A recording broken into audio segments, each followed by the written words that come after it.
Welcome to End of Life University on YouTube. I'm your host, Dr. Karen Wyatt, and I want to thank you for joining me here today for a new interview with Kristina Amelong. She is the author of a memoir titled What My Brother Knew, and it's a fascinating story of her brother who died when they were both teenagers, but he foretold his own death for months before he died and knew how it would happen. And the memoir it's the story of his death, but also everything that ensued in Kristina's life after that event and how she managed grief for 30 years of her life. So it's a fascinating memoir, and I'm really excited to talk to her about it and hope you enjoy listening in too. Make sure you subscribe using the button down below. Also, subscribe and leave a rating and review for the podcast wherever you happen to listen. And if you're so inclined to make a small contribution to help keep this channel and the podcast on the air, go to eoluniversity.com/support. There you'll find 3 different ways you can make a donation, and that will make all the difference. So thank you in advance if you choose to do that. And now we'll move on with my conversation with Kristina Amelong. Today, I'm very excited to welcome my special guest, Kristina Amelong. Kristina lives on the east side of Madison, Wisconsin, just a few miles from where she grew up. From a working class childhood filled with abuse, addiction, and loss, she has overcome addiction and chronic illness, raised 4 children, and founded a successful holistic health business, Optimal Health Network. Kristina is a senior board member for the Center for World Philosophy and Religion, a nonprofit organization dedicated to a reweaving of the human story that will guide humanity through the current evolutionary crisis. She is the author of the newly published book, What My Brother Knew, which is a memoir, emotional and eye-opening about her journey from loss and abuse to healing and spiritual awakening. And you can learn more about Kristina and the book and her story at her website, KristinaAmelong.com. So Kristina, welcome, and I'm really excited to get to talk to you today. Thank you so much. It's a great honor to be here. Well, I'm just excited. I mean, we're actually going to be just talking about your book, which is just so revelatory and has so many stories in it. But I would like you to kind of set the stage for the audience about the book, the backstory of the book, what my brother knew about your brother, and his death, and how that impacted you at the beginning, this early stage in your life. Beautiful. Thank you. And we already have a little problem in the backyard, but I'm gonna ignore it for the moment. Okay. And but so in 1980, when I was 16 years old, living in Madison, Wisconsin, a very working class neighborhood without a lot of tools for understanding the great mysteries of life. My brother started telling us that he was going to die and that he was going to die young. And this went on for a year and a half.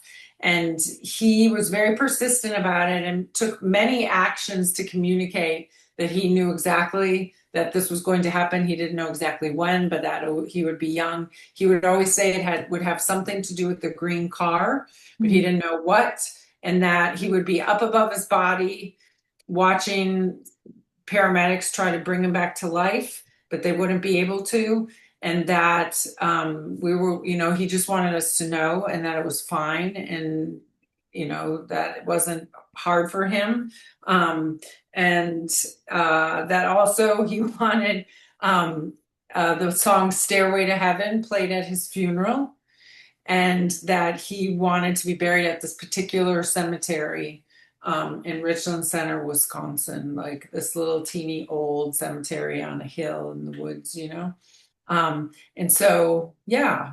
And And he he was your younger brother, this right? was my Yes. younger brother. So Yeah. he started telling us when he was 12, and then Wow. he was hit. So it was a green car. He was hit while riding his bike, and he was 13 and a half. So it was a good year and a half that he was communicating this to me, to his friends, to his cousins, to my mother. So, and maybe more. Because, like, just this week, because of the book, I met 4 new people that knew him, and I heard all sorts of stories that, aren't in the book that Wow. were amazing to learn about. Wow. Yeah. Did he tell you how he knew this or where it came from or Well, so in my life, up until the process of this detective work that I've done for this memoir, I always thought that he told us that and checked this with my mother also, and she concurred that he had dreams that told that, recurring dreams that made him think, feel, see this. And but in the process of writing the book, I learned something very different that he had been doing. And I don't know when we should reveal that, but um well, yeah, maybe we'll reveal it later because it will fit better in the context again. great, But I great. how did you and your family react when he told you these things? Well, at that time, my family was quite broken, and my mother was doing her own thing, working at Kmart for like $2 an hour, and we were feeling very poor because my mother and my stepfather, Jay's dad, had gone through a pretty wicked divorce, um, and so mostly, for instance, I can specifically remember one time when he was telling me. And always it was just like you were doing something, right? And someone just drops this bomb on you. Yeah. And literally, I was mostly like, would you shut up and go away and leave me alone and stop talking like this? Because, there's no way, that's partly why I said, like, there was no container for someone saying this. Like, it's so mind altering, worldview shattering Hmm. that you just kind of have to ignore it. But my mother, she worked pretty hard to stop it. She was grounding him a lot. She was talking to at least one of her friends about it and what could she do about it. But and then, locking him in the house, and still it happened just as it seemingly was meant to happen. Wow. Oh, I was thinking initially like he's the annoying younger brother who's, Exactly. just saying some kind of crazy stuff that everyone was ignoring. But I cannot imagine how stunned you must have been that day That when you day, right? received the news Right, that this right. actually happened. Very much so. Very, very stunning and painful. And one thing that is in this process again of like having the book come out and then having new experiences related to putting it out in the world like this is reading other people's work who had deaths that were much older. It's like the difference between receiving something like this as a 17-year-old and as we ideally mature and our relationships mature, like, it just happens in silence in the void, and and you're just left to kind of fall into the darkness as you will. It, it's So it's so true. And I've talked to other people who experience the death of a sibling, especially at a younger age. And that oftentimes they reported just being neglected, like nobody talked to them, nobody even noticed or paid attention or wondered if they were okay at not or not. Even people at school, teachers, neighbors, other relatives, like no one seemed to notice this sibling who was hurting and had no way to explain what happened, no understanding of it. And most of the attention gets paid to the parent or parents, mhm, and mhm. that so often the siblings just become ignored and then just wander through life with this broken piece inside that has never had attention. Yeah, very deeply broken piece. And when I reunite now after 44 years with these various people who had a relationship with Jay, it's suddenly like, oh, you were in my life? Oh, you were in my life. Oh, you were in my life. And there's that scene in the book with the professor, the English professor on the plane. Well, who else knew Jay? And literally for so many decades, I was like, only me and my mother knew my brother. Like there was no other people because it wasn't just the loss of Jay. It literally was the loss of everyone that was affected by that. And to various degrees, right. I mean, I think at least one person did commit suicide. Right after that, I found out in connecting with his peers, and multiple other people tried to commit suicide. And then, but for sure, the fabric of the relationships around him, they all dissolved. Mm. It's quite profound at so many levels, the amount of devastation that happened. And and that's a big reason why I wanted to write the book, right? Is because I wanted like every time I would tell Jay's story, people would just open up with awe and wonder, and so the difference between the way it was as a child and in the telling of this story, I wanted to bridge that gap. And the book, I think, has done a really brilliant job of bridging the gap. I'm very proud. Oh yes. Oh, absolutely. It's an incredible journey, really, the tale of your life. But I know that you suffered from the pain of that grief for quite a number of years. That um, it really kind of turned your life upside down. Indeed, indeed. It wasn't really until my mother died back in 2020 that I feel like the cycle.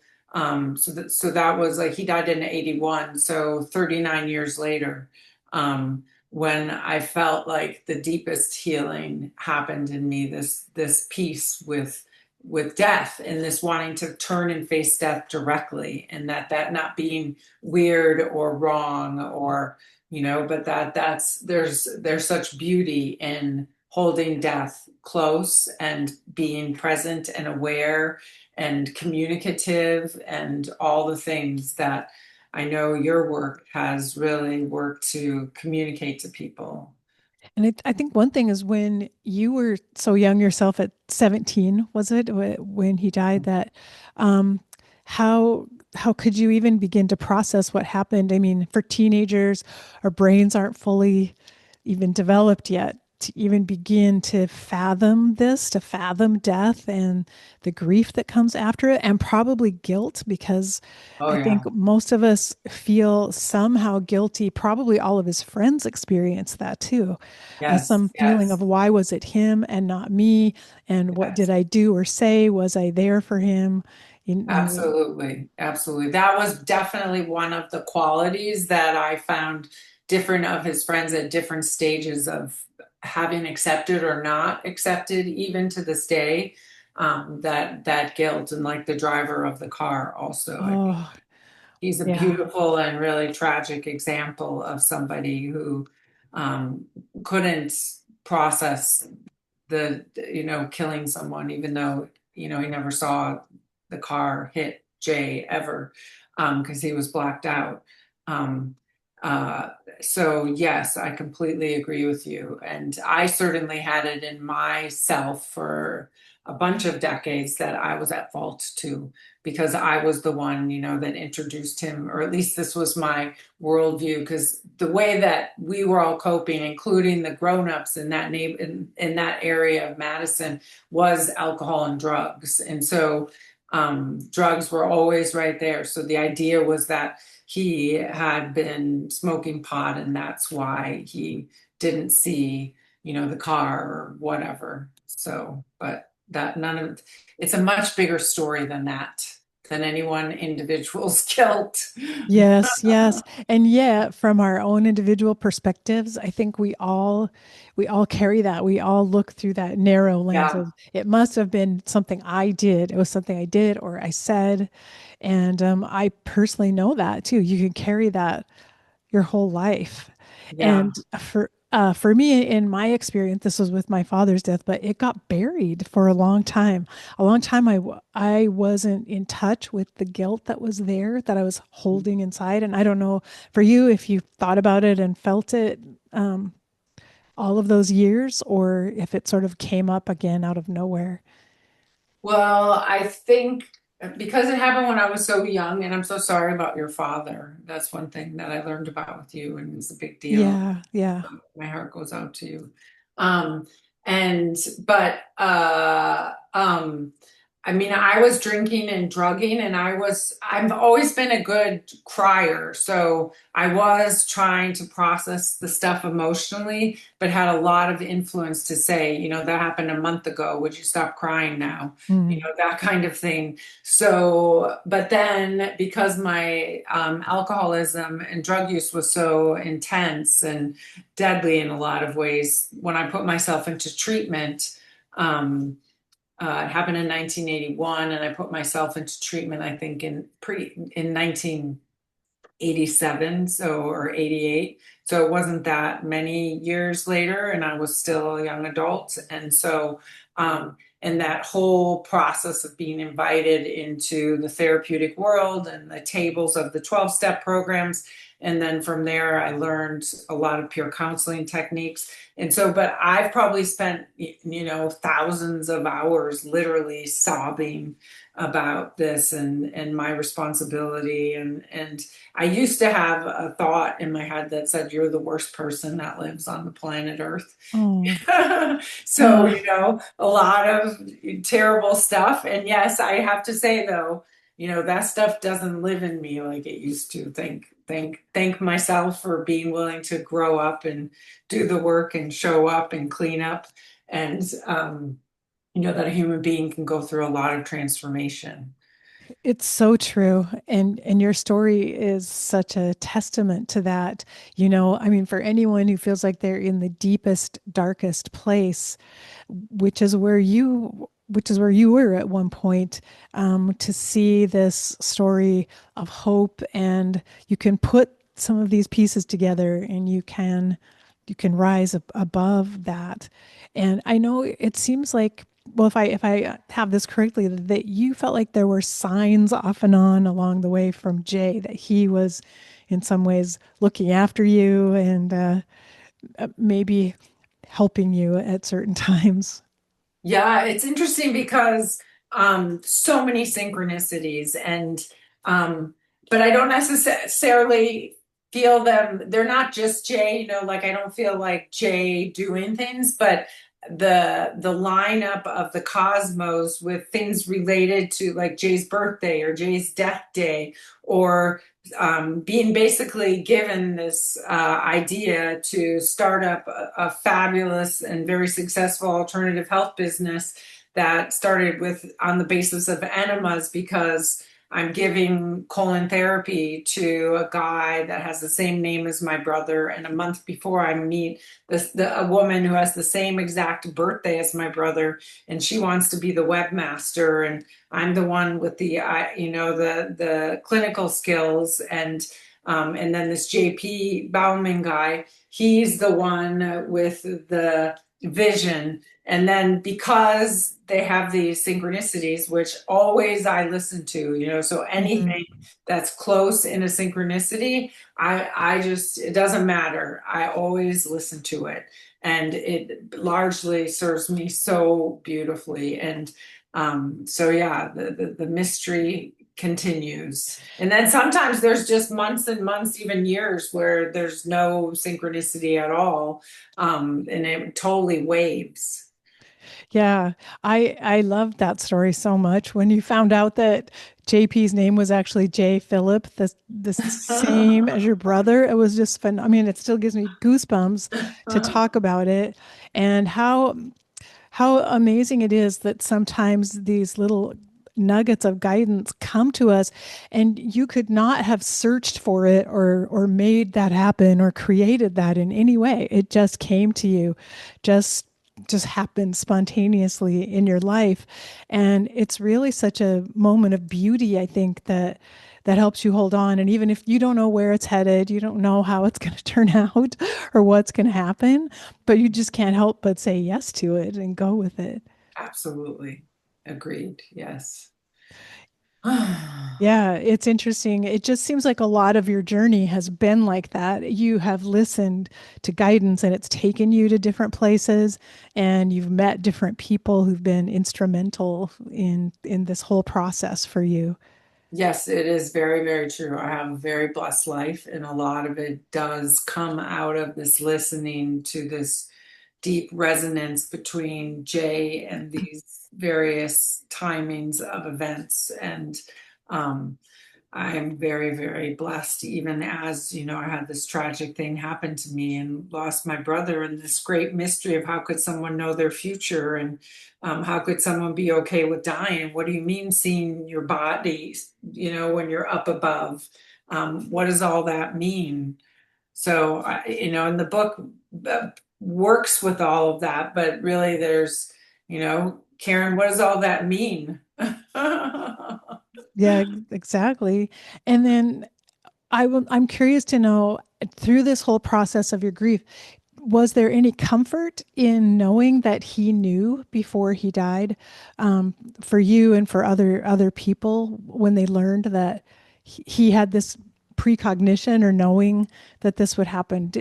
Did that help at all with It the grief? helps so much. It makes all the difference in the world. And a lot of people that I've talked to didn't know that he knew about, like these women that I met this week, they had known somehow.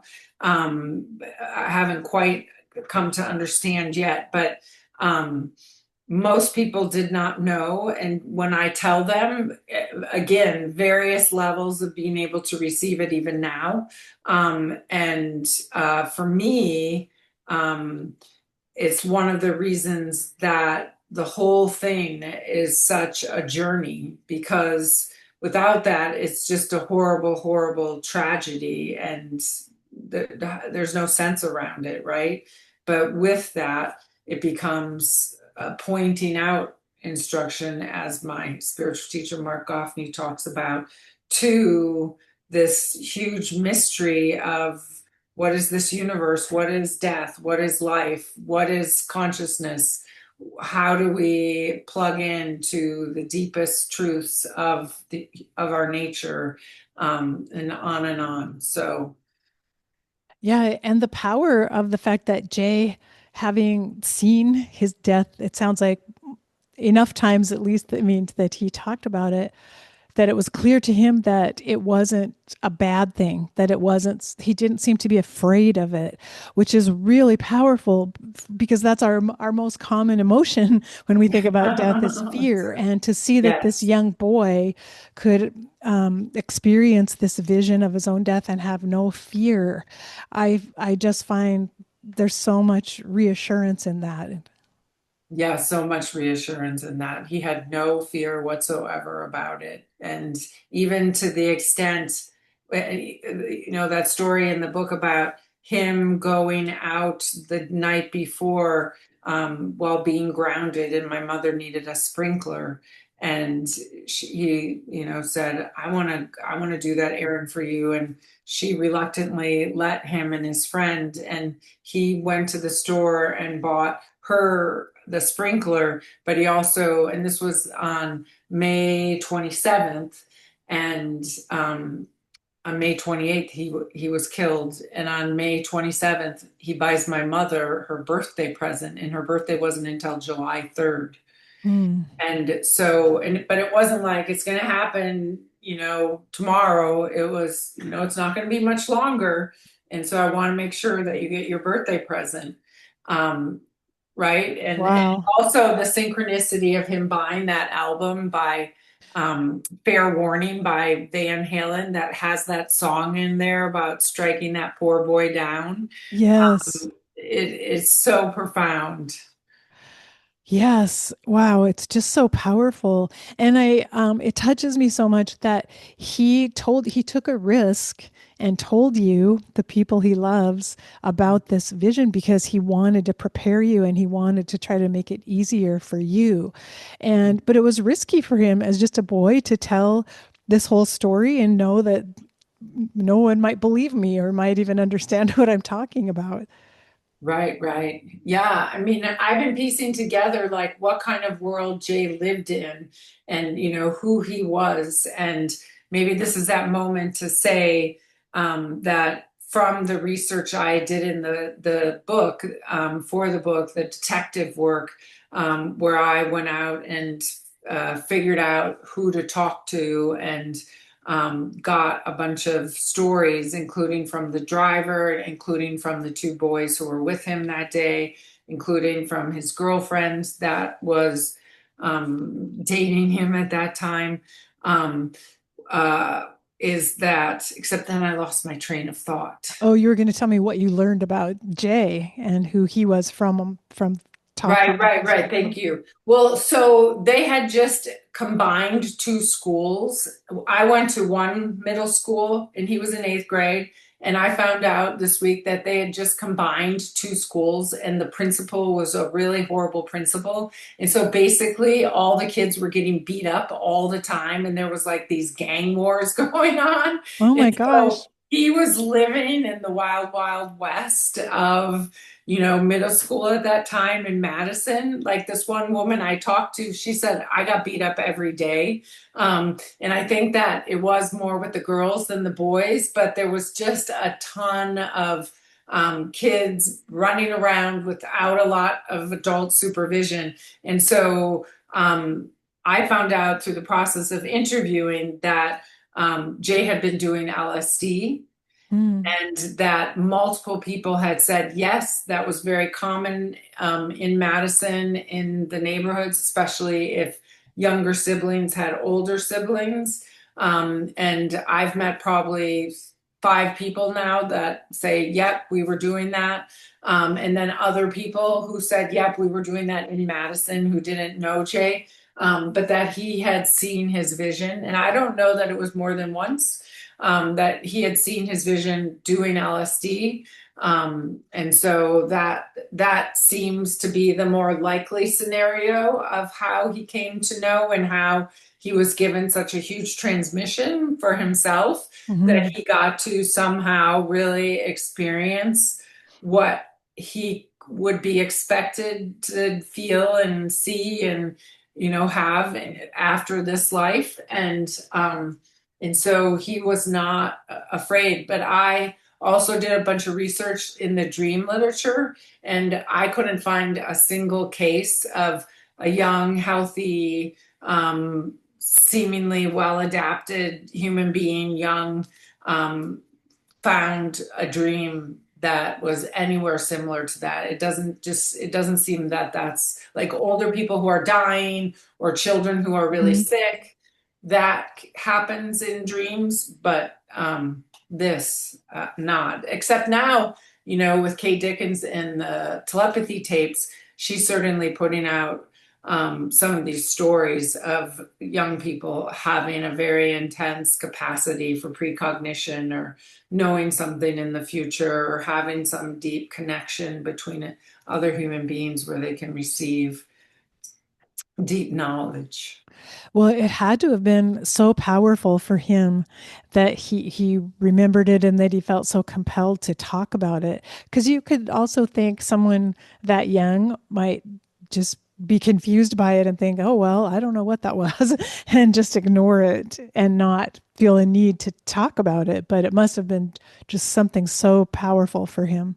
So powerful. Yeah, and like it's a question throughout the book is how does anyone face their death with that Hmm. kind of um just deep peace. It's Yes. quite, and that kind of death, a very tragic death at a young age. And part of me was afraid that people who would read it would be more inclined to commit suicide. But I do want to say that there's nothing in the book that is also saying, I mean, obviously, when people need to go, right? And there's much mystery around all of it and whether someone takes their life or not.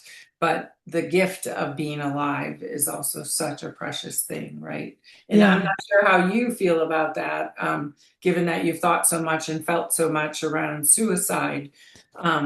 But, because I've even had people say who just can't comprehend that he could have known and not done something or tried to do something because I don't remember him trying to live differently at all. I just remember my mother grounding him. So I have had people say, well, he wanted to die and he did it on purpose and he was just looking for that opportunity. But that's not the kind of person he was. And you especially learn, I learned that ever again by talking to his friends. Yeah. And I think, I mean, of course we can't know what was going through his mind, but it seems like he had a foreknowledge, not a wish for it or a desire for it, but he just understood it. I mean, and that's what he had seen. And he didn't know when, he didn't know it would be that day. He didn't know that at all. And so, I see what you're wondering, like if people get the idea, well, it's really peaceful when you die, will it make people want to die more quickly? And I don't know. I often think about that. If we help everyone get comfortable with death, is it the fear of death that keeps people from ending their lives? Except that honestly, that's what I hear is that it's actually not related to the fear as much as we might think it is. That Yeah. so. I don't know. I don't know for sure, but I do know it's so important that we talk about it, that we be able to talk about Yes. all of these things and all of these manifestations, even of consciousness and different levels of consciousness that might happen, because that's one of the ways that we will be better prepared whenever it is time for our death, so that and we don't know what that could be. You never know. Yeah. Well, I was curious about what when you got the inspiration to write the book and what motivated you to put this into a book. If you would talk to the listeners about that. Yeah, absolutely. So I would, it's not like I would talk about it constantly. There would be years when I never mentioned it at all, but certain times in my life, I would get into situations where I start talking about it. And like I said earlier, people's reaction was always so mostly positive, right? And also this is years after, because like I said, I got into the 12-step program and I did a lot of peer counseling and therapy, and so I was working on it all the time, and that was much more like, this is so terrible, I'm to blame, all of that. And so that wasn't at all about, oh, I have to tell this story. But then as I kept working on it, it just became more intriguing. Like, what happened? Like, what is the nature of reality such that these things could happen? And so, and also, as I, for instance, went to death cafes and just talked to like kids and things like that, people always said you should write a book about that. Hmm. And I wasn't much of a writer largely. But then I went, well, the iPhone comes along, so you have a constant companion of a notebook where you can just be writing. So definitely technology helped me a lot. And then also that pivotal story that happens in the book where I am in Guatemala and my daughter almost dies by a Faraday land snake. She's just a strike away from that. That just got me writing. I want to know all about that snake, and so I just wrote that whole scene. And then when I came back and I was doing some peer counseling, actually, um, this person that I was peer counseling with, I think she's actually maybe even in the book. She says, you should do contemplative writing. You should take a contemplative writing course with, at the time she was doing that with this woman, Miriam Hall, who's in the tradition of Julia Cameron and Natalie Goldberg from Writing Down the Bones. And so I just instantly signed up and started doing contemplative writing, like, a few weeks later. And then I was just in for a good 5, 6 years working on this in little snippets. And then from there, just that resonance over and over, people saying, you should write a book about that. You should, because whenever I'd read out loud what I wrote, then I really started getting it a lot. You need to write a book about this. Like Natalie Goldberg, she told me that you need to write a book about this. So I did. So there was a lot of support there for this book to come into existence. And Yes. found it really fascinating, the detective work, as you described it, that you did to learn more. And it seems like that was such an important part of the book, but really important for your own journey too, to talk to all the people that you spoke to and to hear their little piece of the story. Yes, 100%. It's so helpful and healing and learning new stories that I didn't know. Like I didn't know that he had been doing LSD at all. And so that took me a while to process. And when, for instance, when I told my mother, she was having nothing to do with it. Um, and so getting collaboration between the stories and also just instantly coming together with someone who I had no contact with for 40 years or 35 years or something, and the love, and Mm. everyone's love for Jay. It was just right there um, on the tip of their tongues, how they felt about Jay. And, many people are like, oh, I think about him every day and things like that. So for me, it was um, so so many so much healing because I got to share all this love for my brother. And boy, when you don't talk about somebody after they die, it's not just that this terrible thing happens, but the love stops being Hmm. available for your heart, and so getting to come back to it and revisit and memorialize it it grows the love. And Yeah. That's such a good point. And being a teenager and his peers being only 13 years old, people don't think that teenagers need to talk about grief or would need to discuss it. And so you get left out of that whole all the processing that's taking place and kind of on your own for so many years. And I wondered, did you feel surprised to find out just how many people carried this pain of grief through all those years that they were yes, still yes, feeling it so much? Because again, you described this before, you're almost in your own little world, not even aware of who else is suffering or who else is going through this. yes. It's endless so far. All the people who are affected by this, um, the whole middle school was affected by this, and then certainly all of the friends, and then the friends of the friends, and it was just so unusual to have someone die, um, and have them be young.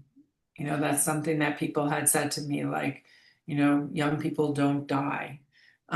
So, and it doesn't feel like that world anymore, right? But it definitely was that world for us at that time, even though people were beating each other up. Yeah, yeah. And well, I it really touched me at the end of the book. One of the boys that you talked to mentioned that some of them had been cruel to the boy that was with Jay at the time of the accident, and in their own minds blamed him somehow, like why, like somehow he must have done something wrong, or it was his fault in a way. And I just felt the pain of that, and how sometimes when we don't have answers and we can't explain anything, it's easy for us humans to point the blame, and often we blame ourselves, but these other friends who weren't part of it all, they picked one boy to blame, and just what a huge burden that he had to live with. Yeah, and that he still lives with, very much so. So, and again, there's gifts beyond the blame. Don't get stuck in the blame is Yeah. I have to say, because there's so much gifts. But yes, people are in various stages of that process to this very day, 44 years later. Yeah. And you mentioned the driver of the car, and maybe we should talk about that a little bit more, because obviously that's the person it would be really easy for everyone to hate and make up stories about of why this happened or what was going on with him. But that's also really heartbreaking to hear his side of the story. Yeah, so I had thought about him many times and wanted to call him because his name is in the newspaper article from the day of the death, and but I was always afraid. But one day I just did it without even thinking about it. I just picked up the phone and I said, hi, Robert, this is Kristina Amelong. If you want to hang up on me, you can. Um, Actually, I said, this might be a strange call. My name is Kristina Amelong. And he said, well, I'm a strange kind of guy. And I said, well, do you know who I am? And he said, yes, an eye for an eye. Wow. Yeah, right. And then he said, it is a terrible club to belong to you lose a child. He had me confused with my mother, Mm. and he was in so much pain about his own daughter dying of a pharmaceutical drug overdose. And it's a mystery to me why he said an eye for an eye in particular. I have my ideas about exactly what he meant about that. Um, but he definitely was in a lot of pain and had to hang up on me.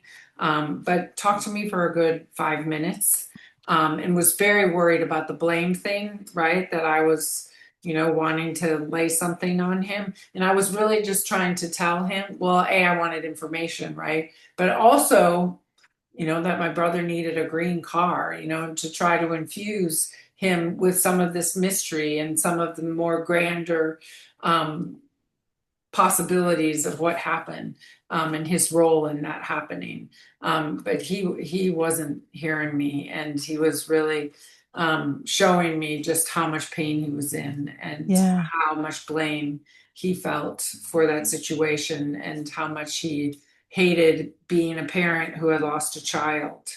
Yeah. Yeah. Oh my goodness. It feels so tragic still that he's carrying so much pain, but on the other hand, I can't imagine how someone ever gets over something like that, being the driver of the car. I know, right? And even though you never were aware of it at all, he blacked out for, Yeah.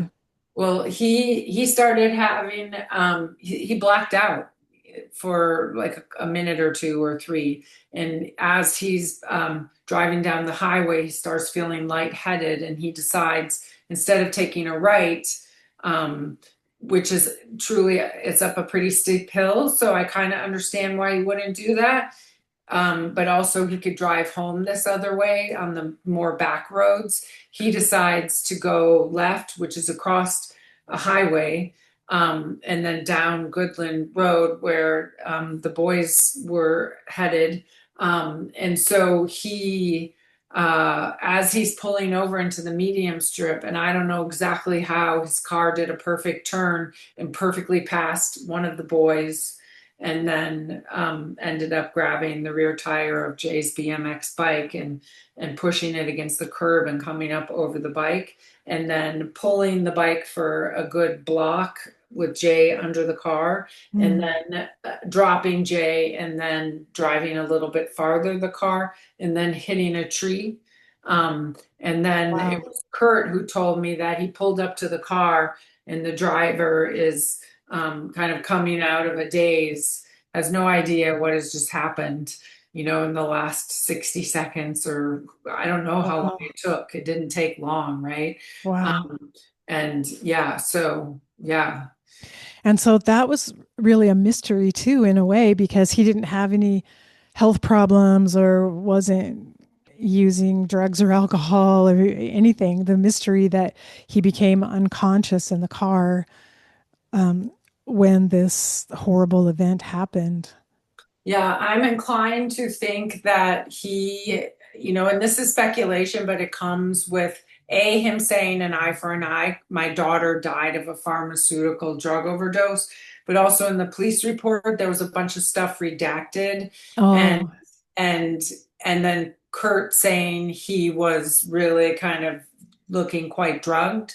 And also I found out the day before his pharmaceutical medication had been changed. And mm, so somehow, and I don't know if it went and got changed again. I don't know what happened, but it seemed that he perceived that it had something to do with a switch in medication. wow. Sadly. but one way or another, right? It's the mystery is still all there. Yeah, yeah. Well, did you go through a process of forgiveness? Did you find you had to work through any forgiveness yourself of blaming others or blaming yourself? Well, I spent decades working on the forgiveness towards myself.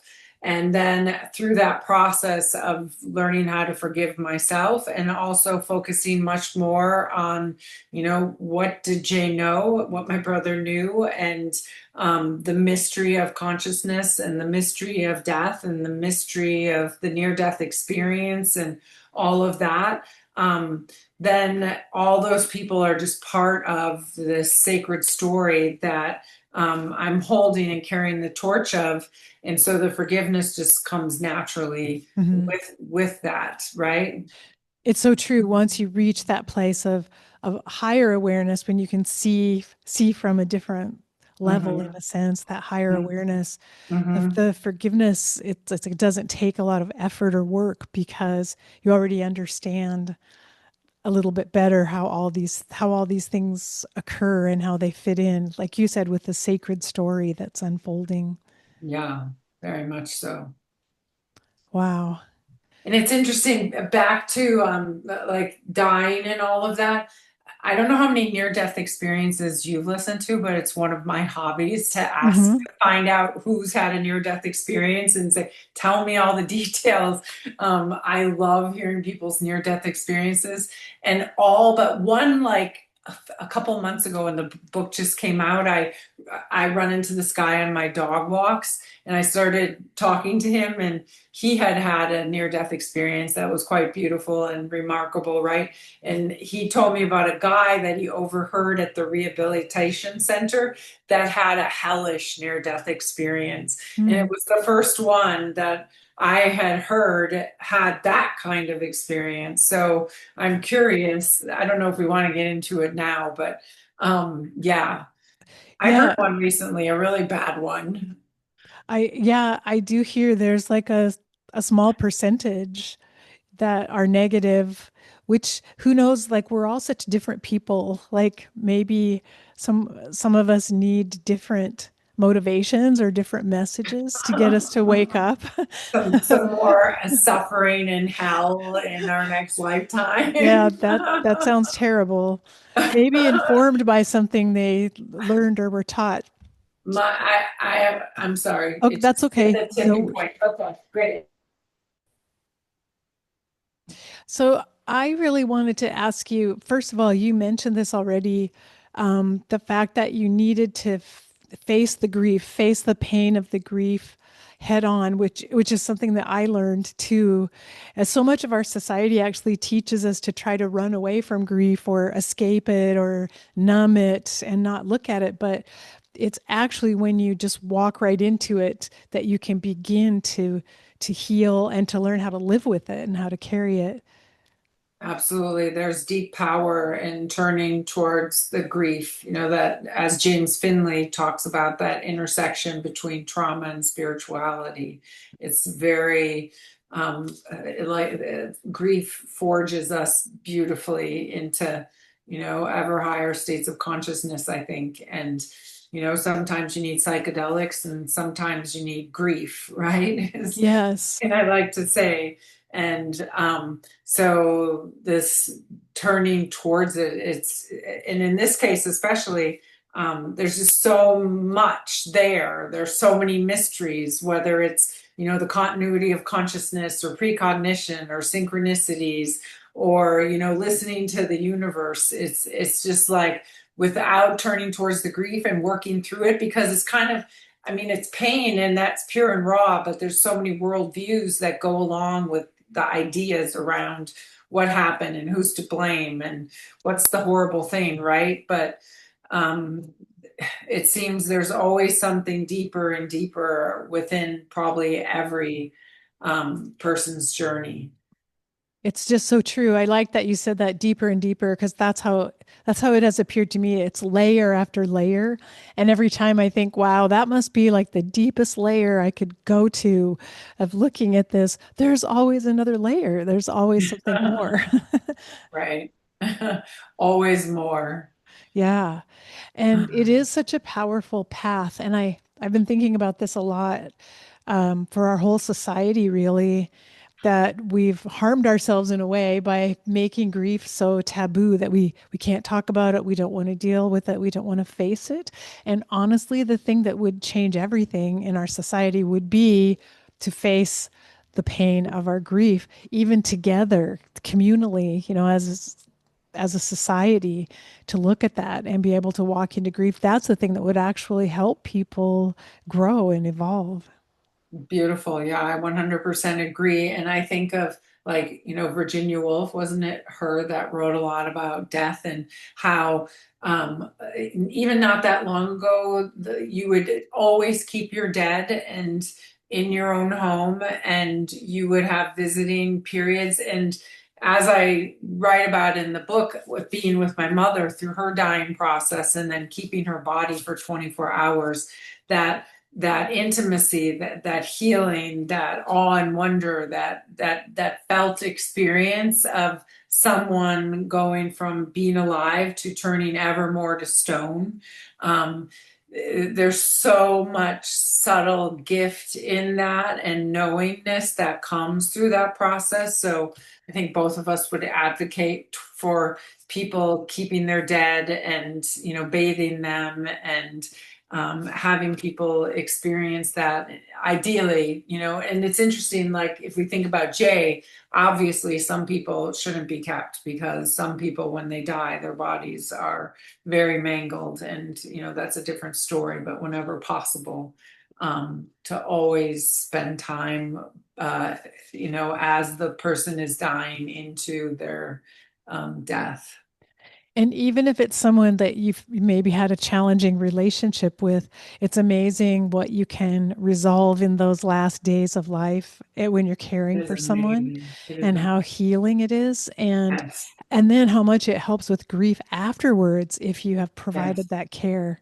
Yes, yes, yes. Like feeling that connection, like we're not just in this for this lifetime or for what we get out of that relationship in this lifetime, but we're continuing. And I so that came ever more alive to me in my cells when I did that with my mother.